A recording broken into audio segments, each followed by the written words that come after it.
Greetings and welcome to the channel. This is Michaela from Team Retrogue, where we like retro games and the devices that bring them to us.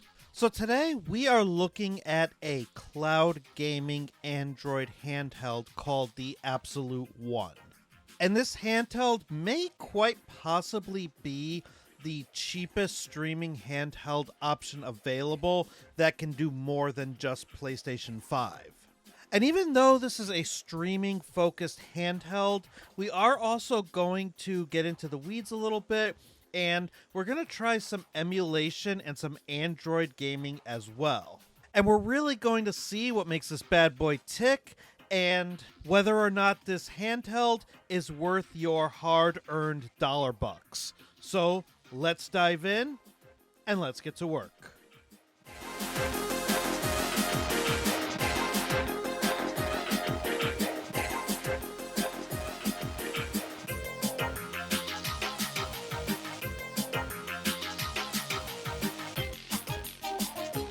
So let's start by talking about where you can get the Abxylute handheld. Right now, Abxylute is having a sale on their website for the Christmas season where you can actually get $30 off of this device. Now, normally it costs $229, but with the $30 coupon, you can get the cheapest model for $199.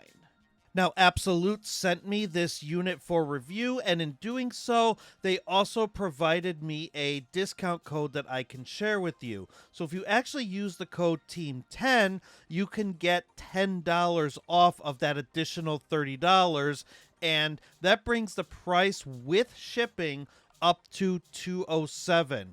And at time of recording, they are promising pretty fast ship times. So with pricing and availability out of the way, let's hop on our mount and ride on over into Spec Town.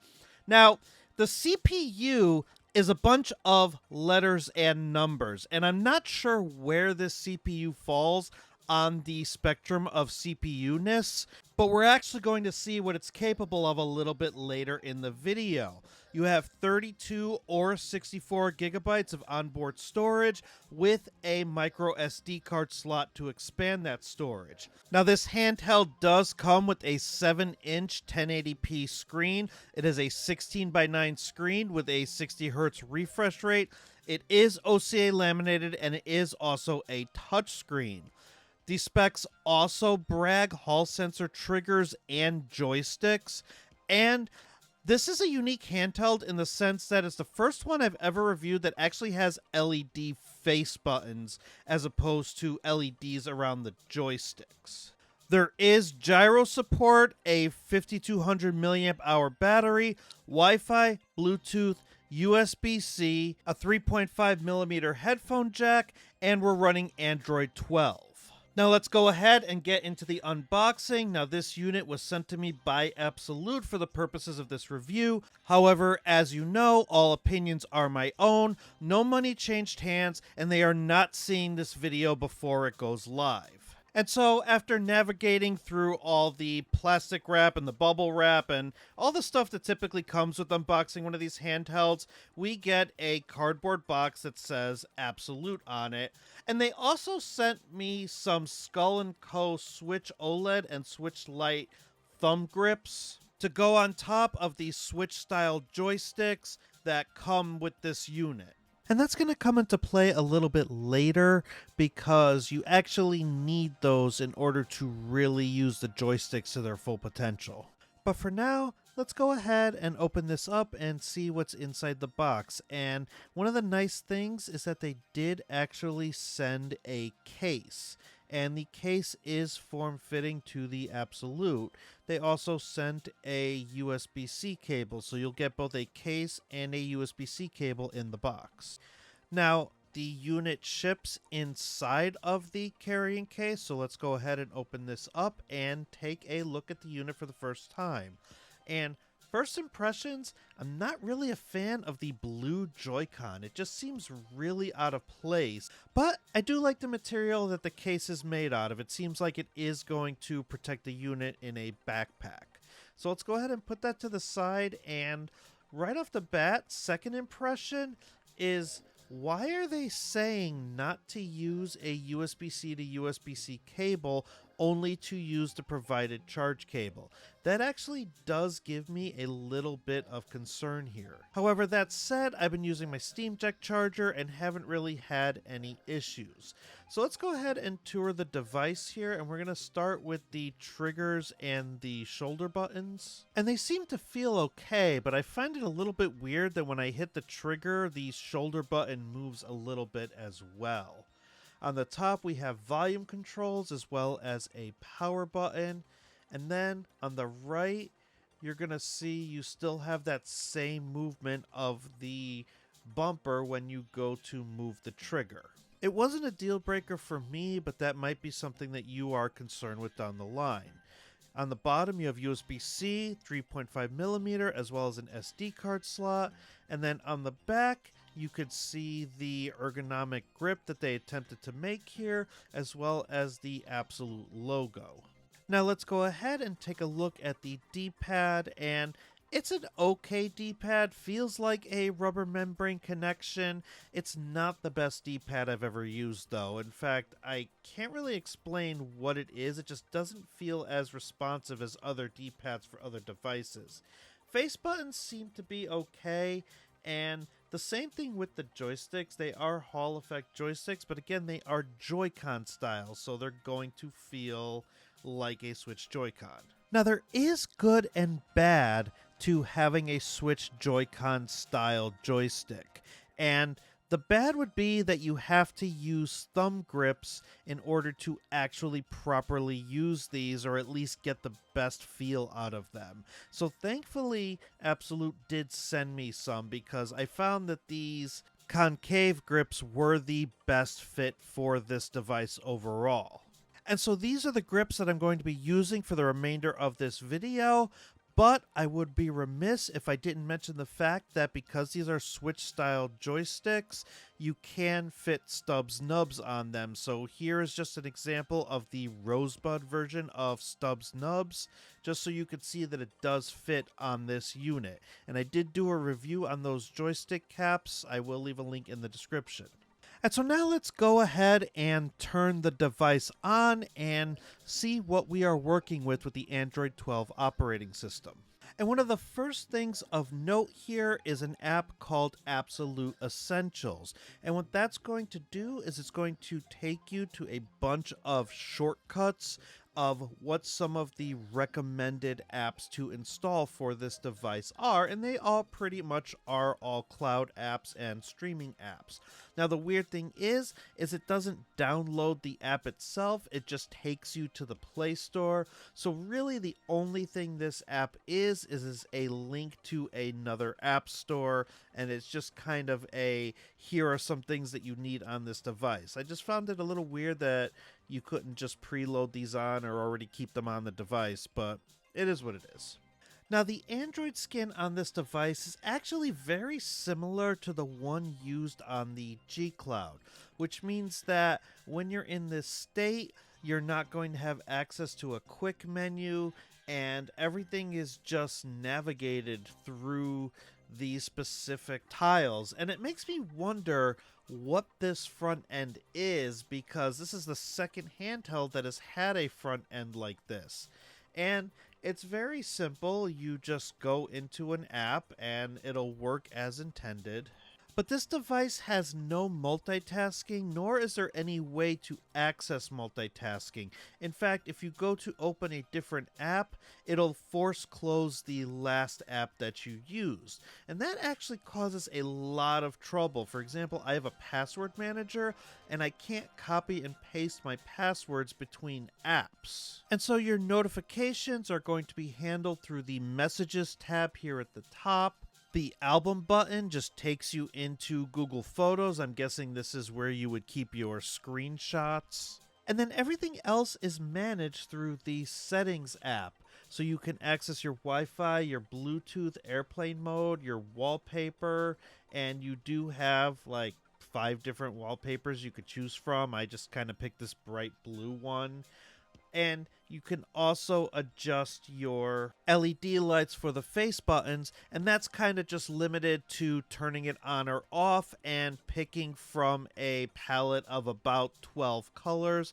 I kind of just left it at the regular blue one because I felt that that fit this device the best. And then, of course, you can check for system updates here. I highly recommend that you do that the second you start up the device. Now, what I want to do for this next segment is I want to take a look at other Android handhelds that can also handle streaming at different price points compared to the Abxylute One. And I'm going to start here with the Logitech G Cloud because to me, this device is the closest sister device to the Abxylute. They both have 7-inch screens. However, the Abxylute has front-facing speakers, whereas the Logitech G Cloud has downward-facing speakers. However, the G Cloud does have better joysticks and is just all around a more comfortable device. Especially if you take a look at the back of the two units to compare them, you could see that there is much more of a controller-like grip on the G Cloud as opposed to the Abxylute. However, you also have to notice that the G Cloud is $100 more. And unfortunately, even though the G Cloud seems like a more advanced device, it's kind of overpriced for what it is. So if you are looking for a streaming handheld and you have a tight budget, then you may want to consider the Abxylute over the G Cloud. And even then, if you have the money to spend on the G Cloud, you could actually take that money toward a better device. And if you have 300 plus to burn, then you might be better served getting something like the AYN Odin 2, because you're going to get more power than both the Abxylute and the G Cloud, and you are also going to be able to do streaming. Now, you also have to keep in mind there are some things about the Abxylute that the Odin 2 does not have, primarily the fact that the Odin 2 has a 6-inch screen as opposed to a 7-inch screen. Now, that may not be a deal breaker to you, but some people may just prefer that bigger screen. However, the ergonomics of the Odin 2 also rival that of the G Cloud, and in that sense, it'll already be better than the Abxylute.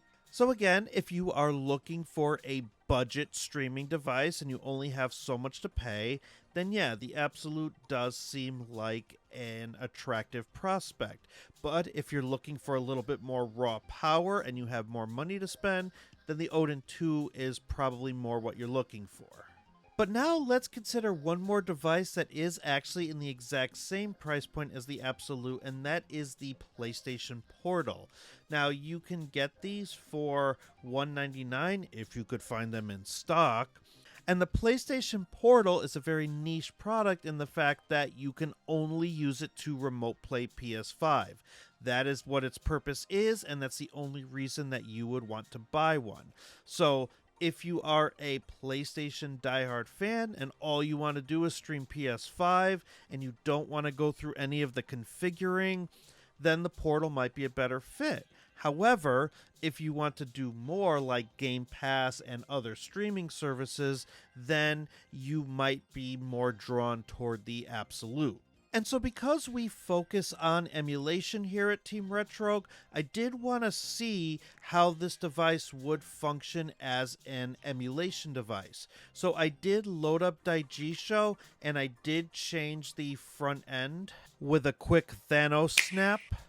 And I set up Daigisho as my front end. Now, most Android handheld users will use Daigisho because it's a very easy way to get into your retro games as long as you configure it beforehand. However, for me, this is where my troubles began, because I tried something as simple as booting up a GBA game and RetroArch froze. And then it crashed.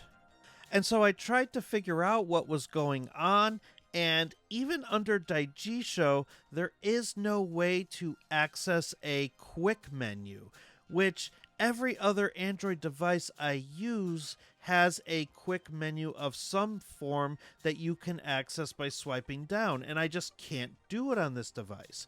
So what I had to do was go into RetroArch, and for whatever reason, it would not let me give it read-write access. I would mash the button constantly and just nothing would happen. And the problem is because of this glitch in the operating system, I was not able to boot up any games. What I had to do was go into the Android settings myself, and I had to manually give RetroArch read and write access from within the settings. And then finally, I was able to go back into Daigisho and wait for it, wait for it, wait for it, still waiting, and there we go. Now we can finally start playing something. And so we're going to get into our emulation testing with Nintendo 64. And in order to do that, I'm going to bring in another Android device at the same price point as the Abxylute, and that would be the Aya Neo Pocket Air. Now, take a look at the frame rate counter at the top left of the Abxylute. That's a single-digit number. Let's take a look at the Aya Neo Pocket Air. That's what we should be seeing. So now let's listen to each of the devices that I've showcased and see how the N64 emulation on those devices compares to the Abxylute.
And that's kind of where I stopped my emulation testing, because if the Abxylute One couldn't handle N64, I didn't feel confident in its ability to handle PS1 and above. Now remember, this is a handheld whose primary purpose is streaming and emulation is secondary.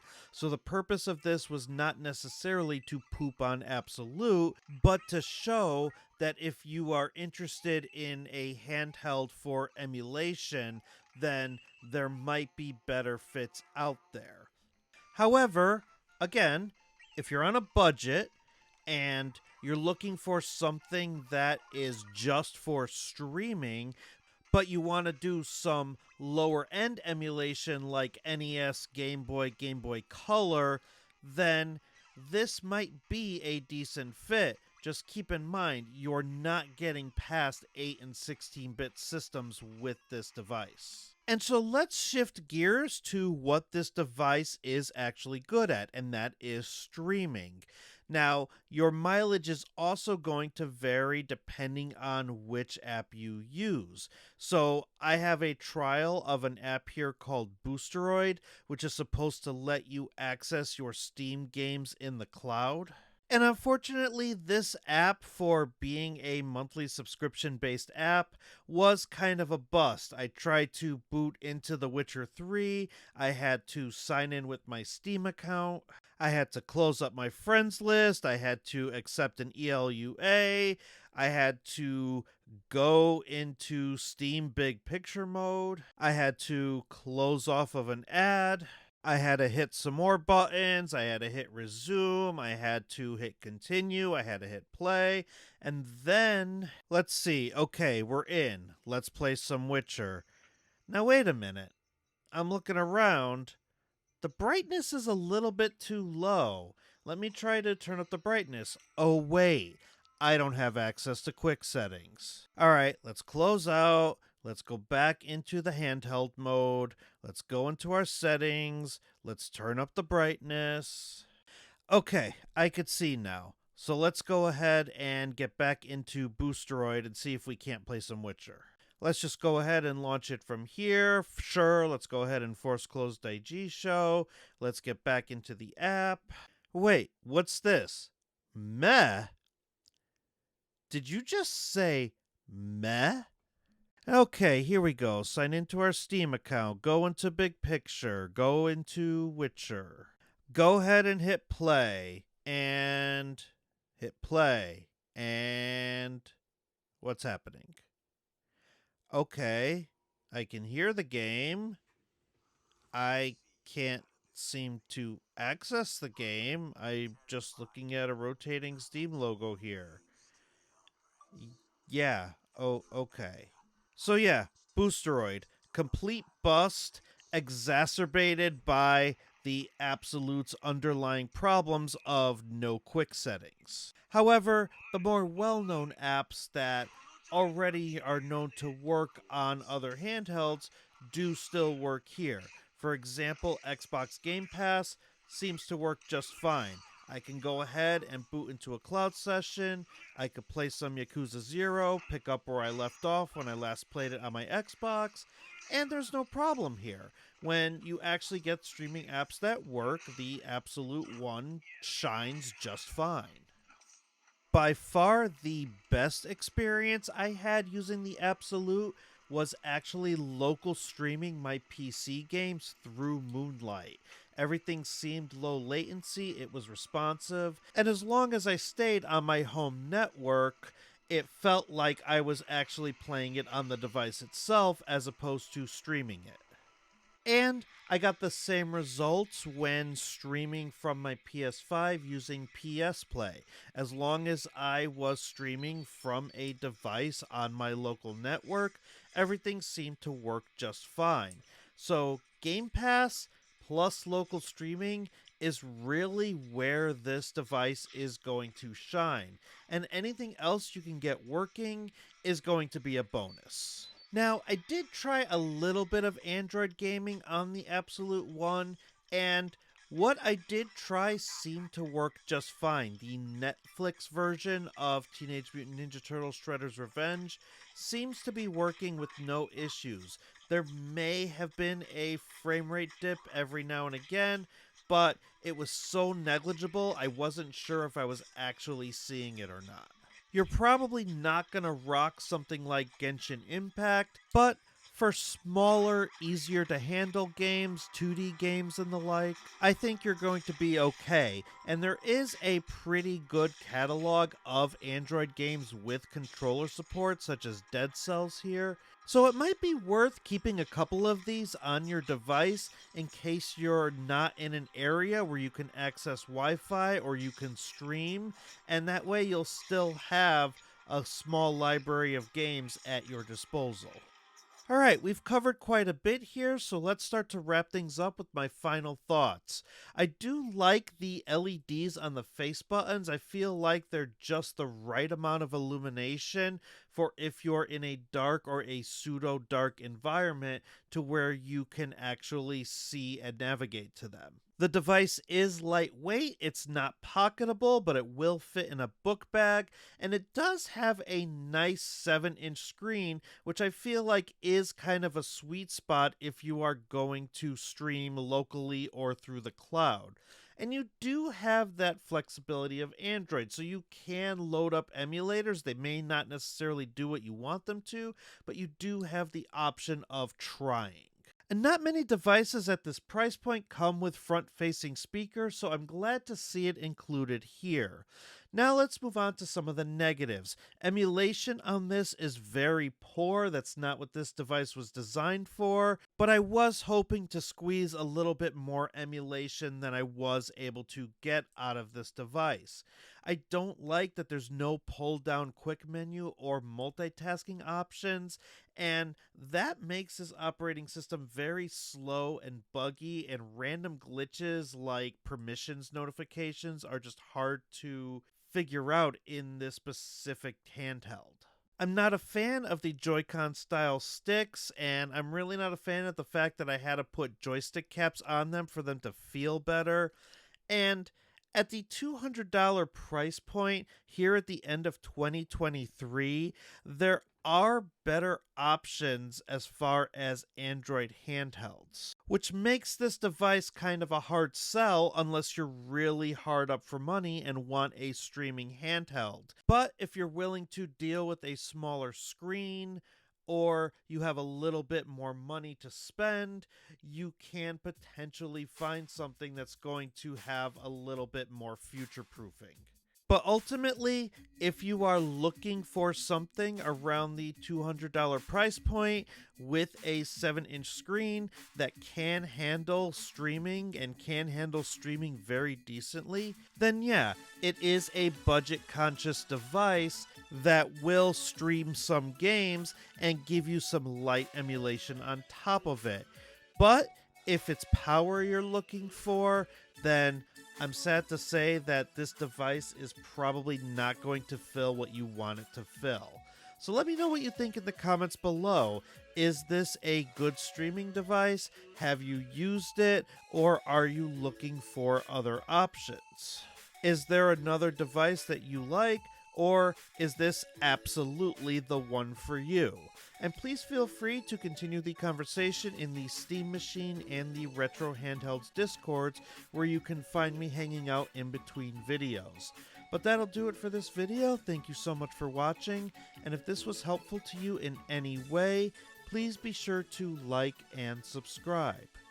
Until next time, bye for now, and don't stop believing.